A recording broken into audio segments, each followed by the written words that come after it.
बनाने के लिए तथा इसके समाज नागरिकों को सामाजिक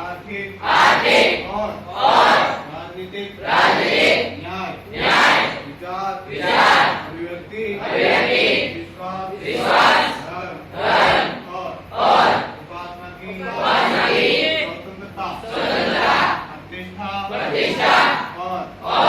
अवसर की समता प्राप्त करने के लिए तथा इन सब में व्यक्ति की गरिमा और राष्ट्र की एकता और अखंडता सुनिश्चित करने वाली बंधुता को बढ़ाने के लिए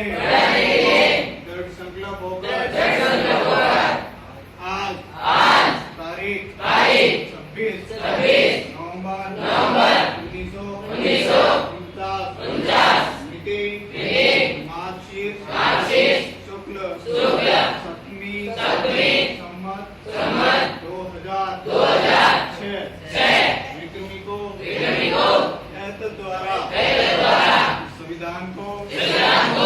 अंगीकार